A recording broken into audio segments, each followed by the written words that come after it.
Hello students, आज 10th geography का topic हमारे पास है land use pattern in India.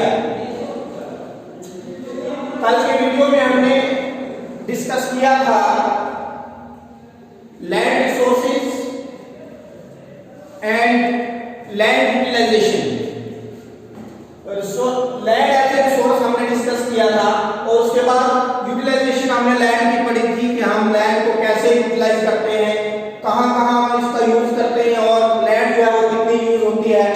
तो चलिए आज हम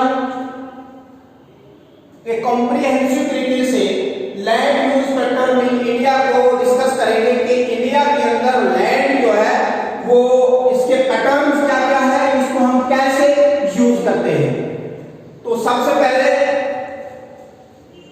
9th ज्योग्राफी में आपने पढ़ा होगा कि इंडियन टोटल ज्योग्राफिकल एरिया जो है वह है 3.28 million square kilometre. 3.28 million square kilometre total geographical area India का है। अब इस 3.28 मिलियन स्क्वायर किलोमीटर में 93% अवेलेबल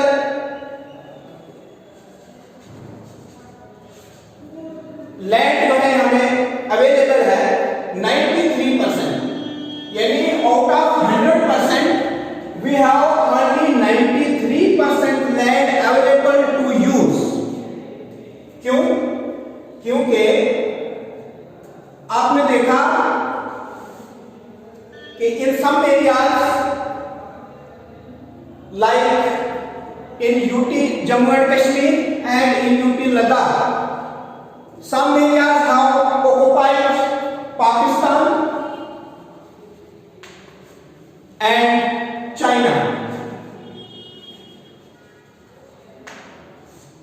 पाकिस्तान और चाइना ने जो एरियाज ऑक्युपाई किया है, ये इसका सर्वे जो है वो एग्जैक्टली हमें अभी तक नहीं मिला है।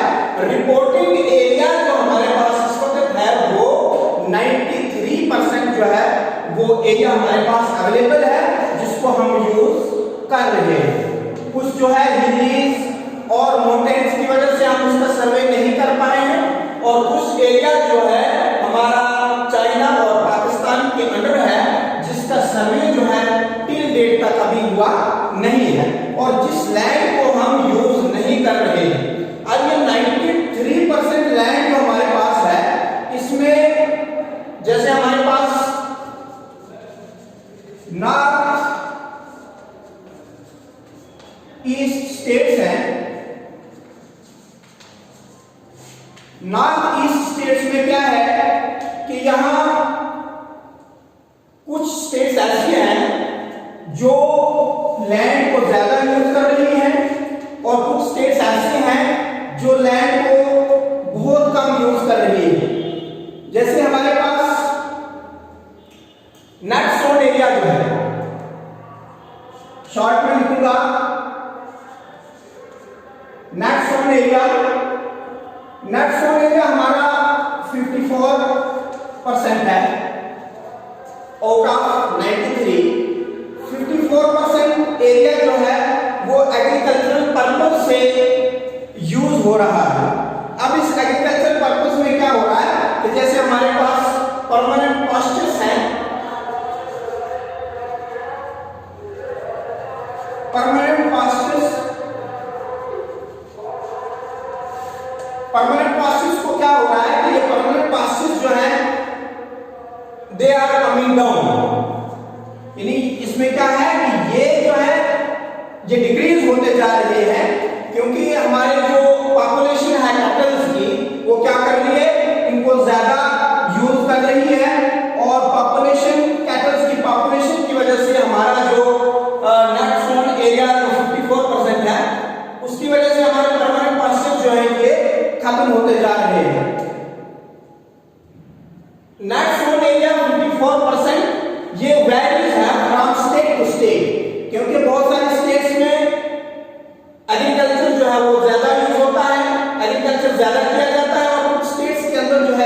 जाता है। जैसे पंजाब एंड हरियाणा जो है ये 80% एग्रीकल्चर पर्पस से यूज हो रही है।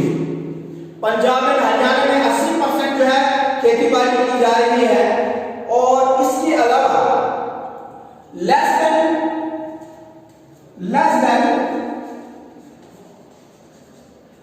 10% इन अदर स्टेट्स।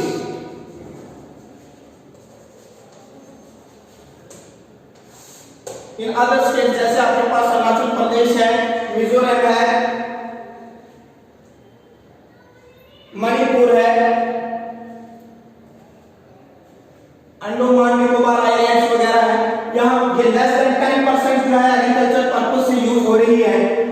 और 80% जो एग्रीकल्चर हमारा है वो पंजाब और हरियाणा के अंदर किया जा रहा है। तो चलिए next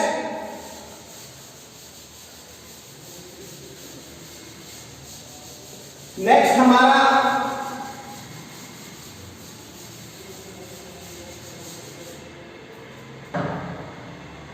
national forest policy. According to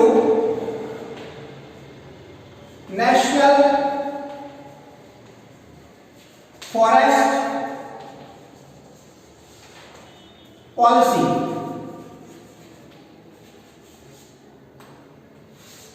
in 1952 में नेशनल फॉरेस्ट पॉलिसी बनी, जिसमें फॉरेस्ट जो है वो 33% हमारा फॉरेस्ट एरिया है। और इस फॉरेस्ट की वजह से क्या हो रहा है कि हम फॉरेस्ट को ज्यादा यूज कर रहे हैं। लोग जो है फॉरेस्ट के नजदीक रह रहे हैं, लकड़ी काट रहे हैं, सेटलमेंट्स कर रहे हैं, घर बना रहे हैं, वहां से रोड्स, रेलवेज वगैरह जो है वो निकल रही हैं और हमारे फॉरेस्ट जो है वो खत्म होते जा रहे हैं। और वहां पे वजह क्या हो रही है, हमारा जो इकोलॉजिकल एनवायरनमेंट है, हमारा जो एनवायरनमेंट है वो डिग्रेड होता जा रहा है। यानी रॉकी एंड एरिड लैंड मिलती जा रही है, यानी जिसको आप डेजर्ट्स भी कह सकते हैं। ये डेजर्ट्स जो है वहां पे बन रहे हैं। ये किस वजह से? Due to the settlements, roads, railways, industries वगैरह इन चीजों के बनाने से हमारी जो लैंड है वो यूज होती जा रही है।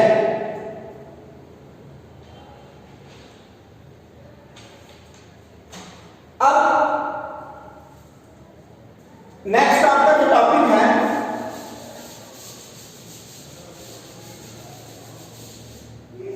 नेक्स्ट टॉपिक आपका है कि जब ये चीजें हो रही है, लैंड का ज्यादा यूज हो रहा है, पॉपुलेशन बढ़ती जा रही है, तो वजह क्या हो रही है? नेक्स्ट आपका जो है लैंड डिग्रेडेशन। लैंड जो है वो डिग्रेड होती जा रही है।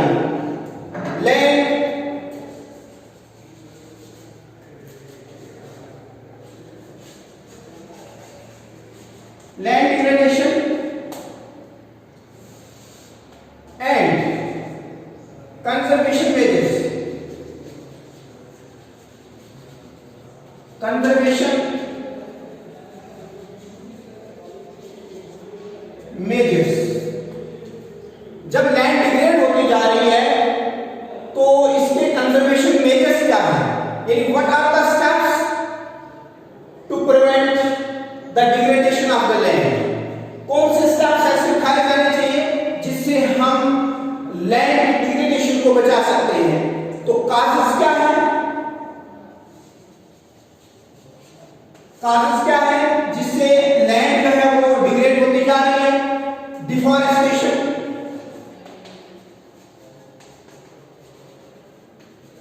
सबसे पहली बात डिफॉरेस्टेशन हो रहा है। दूसरी बात ओवरग्रेजिंग,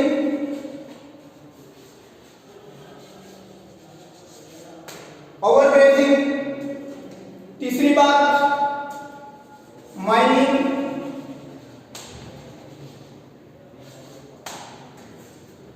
देखिए डिफॉरेस्टेशन काज जो सबसे पहला काज है लैंड डिग्रेडेशन का हुआ है डिफॉरेस्टेशन, यानी जंगलों की कटाई हो रही है, हम जंगलों को काटते जा रहे हैं, यूज करते जा रहे हैं और इससे क्या हो रहा है, लैंड हमारी जो है वो डिग्रेड होती जा रही है। Next overgrazing. ओवरग्रेजिंग क्या है कि हम जो पॉपुलेशन है कैटल्स की उसको हम ज्यादा बढ़ाते जा रहे हैं और ओवरग्रेजिंग जो है ये लैंड डिग्रेडेशन का एक इंपॉर्टेंट फैक्टर है। और नेक्स्ट जो है वो है माइनिंग, यानी माइनिंग से लैंड डिग्रेड कैसे होती जा रही है। जैसे हम माइनिंग जो किसी जगह से करते हैं तो उसके जो खड्डे बनते हैं, खड्डे जो है वो बाद में विंड के एरोजन से या बारिश से जो है वो बह जाते हैं और उसकी वजह से जो है वो ओवरग्रेजिंग की वजह से जो है ये चीजें माइनिंग की वजह से ये चीजें जो है ये हो रही है। तो नेक्स्ट जो पॉइंट है वो है mineral process industry. Mineral process industry. Minerals, जब हम मिनरल्स को प्रोसेस करते हैं तो उससे भी लैंड जो है वो डिग्रेड होती है, तो ये एक और काज है लैंड डिग्रेडेशन का। अब what steps should be taken to prevent land degradation, कौन से ऐसे मेजर्स हैं जो हमें उठाए जाने चाहिए, जिनको हमें अपने हाथों में लेना है, जिससे हम लैंड को डिग्रेड होने से बचा सकते हैं। तो सबसे पहला जो मेजर है वो है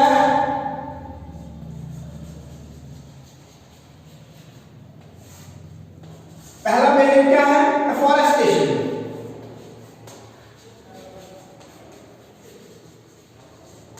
afforestation in plantation of trees.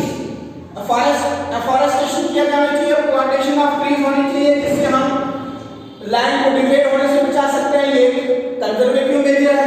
Next जो है वो है मैनेजमेंट ऑफ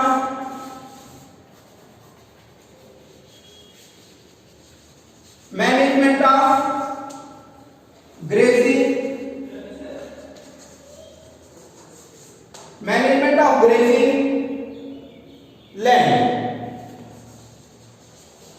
जैसे कागज में आपने पढ़ा कि ओवर ग्रेजिंग हो रही है, तो ओवर ग्रेजिंग की जगह हम क्या स्टेप्स उठा सकते हैं कि मैनेजमेंट ऑफ ग्रेजिंग लैंड, यानी मैनेजमेंट करनी है हमने ग्रेजिंग लैंड की, यानी ग्रेजिंग के लिए क्या करना है, कोई एक पर्टिकुलर जगह जो है वो फिक्स करनी है जहां पे हम अपनी कैटल्स की जो पॉपुलेशन है उसको हम ग्रेज करा सकते हैं।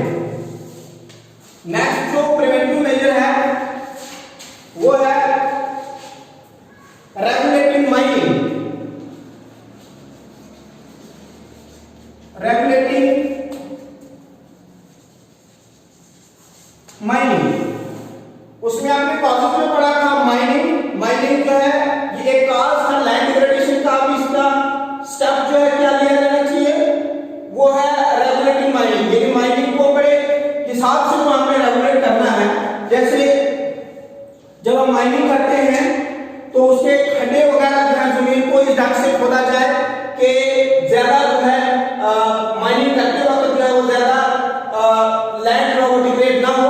तो इस तरीके से हमने लैंड को क्या करना है, रेगुलेट करना है। नेक्स्ट पॉइंट जो है वो है ड्रिप इरिगेशन।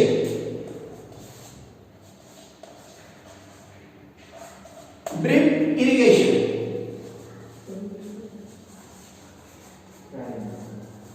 ड्रिप इरिगेशन और स्प्रिंकलर्स।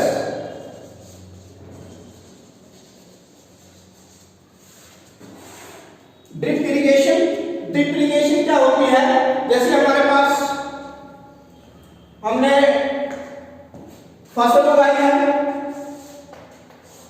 तो ड्रिप इरिगेशन की एग्जांपल है। जैसे हमने फसल उगाई है तो ड्रिप इरिगेशन में क्या करेंगे हम, जैसे जो पानी है उसको हम पर्टिकुलर उसी प्लांट पे ड्रिप करेंगे, उसी जगह पे जो है पानी को दिया जाएगा। इस तरह से हम लैंड को डिग्रेड होने से बचा सकते हैं।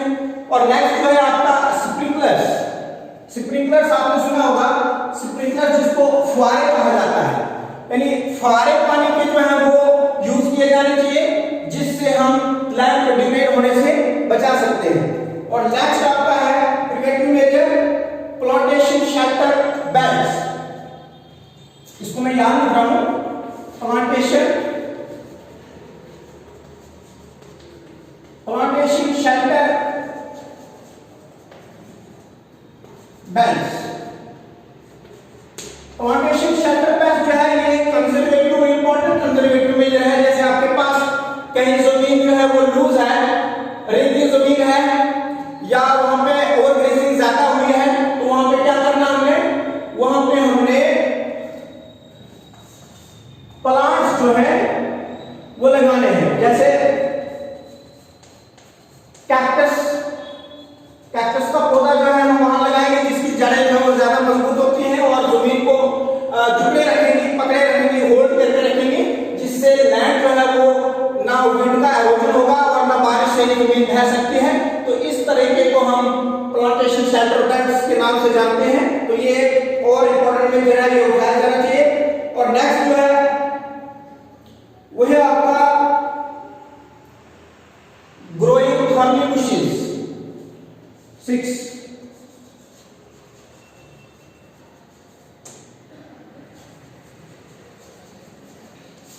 तो ये चीजें जो है ये आपके प्रिवेंटिव मेजर्स के अंदर आती हैं। इन चीजों को आपने देखना है कि लैंड डिग्रेड के कॉजेस क्या हैं and what steps should be taken to prevent land degradation.